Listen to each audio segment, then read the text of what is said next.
Okay, so first off, oh my gosh, what a night. That was incredible. Uh, I personally was rooting for Conor in this fight, was really wanting him to make his rise yet again. It didn't pan out that way. Conor may be on the downside of things. You hate to see it. It may be true. But we're going to break down this injury. We're going to see what happened, what may have caused it, and I do want to dive into some recovery time and some rehab. We'll get into that later in the video. But with that being said, you hate to see a fight end that way. You really do. We don't know what would have happened. Poirier was getting the better of him, but Conor's dangerous. So we don't know, and we never will know. But with all that being said, I do want to take a look at, and I want to redo this video from my previous video. Looked at a few more replays. I got a better idea of what happened. I think I was a little off, and I think it's worse than I thought it was. And so with that, let's look at the anatomy. So, we pulling up the legs here, the lower legs. As you can see, we've got a lot of soft tissue covering these two bones in the lower legs, a lot of muscles, running down the sides. Mainly that shin is all obviously a little more exposed. Could have played a role. Let's take them back. And we're looking at the two main bones in the lower leg here, being the tibia and the fibula. The fibula on the outside of the leg, and then the tibia being the big boy running down the middle. I believe Conor to have broken both of these bones about 2/3 of the way down from the knee, kind of just above that ankle joint, kind of above that malleoli.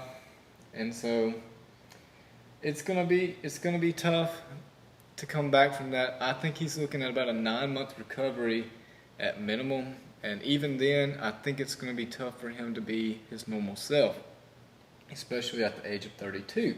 That's not old, but it is a lot harder to bounce back from these injuries.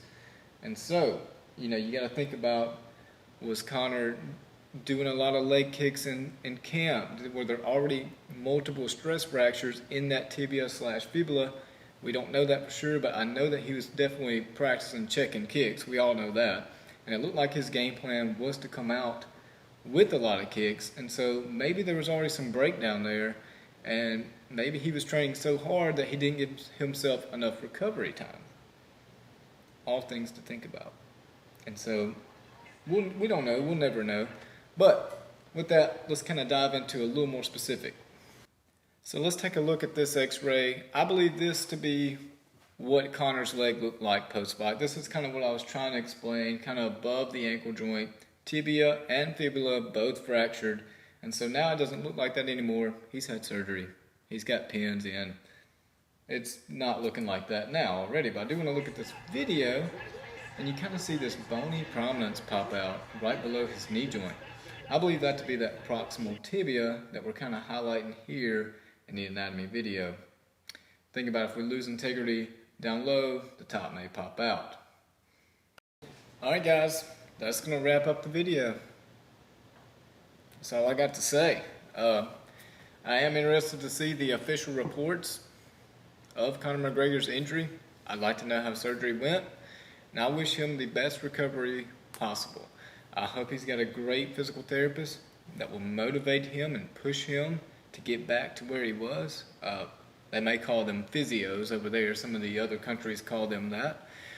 But I think he's looking at about 9 months, and I think he's going to have to, first of all, there's going to be a lot of swelling. He's going to have to get range of motion back.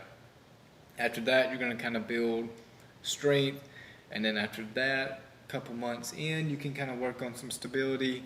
He's probably going to be non-weight bearing, meaning that he cannot put any weight through that leg for about, I'd imagine they'd play it safe with him. I'd probably say 3 weeks, and then after that, he'll be weight bearing as tolerated, may still be with one crutch or on a cane, or he's going to be in a boot probably 4 weeks at least. But he's an athletic guy.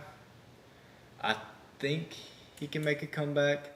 It looked like Dustin was on another level the other night, and so we'll see how it all plays out. If you haven't already, please like, and subscribe to the channel. Goes a long way. I'd like to keep doing this in the future. Keep these videos coming, and have a good day.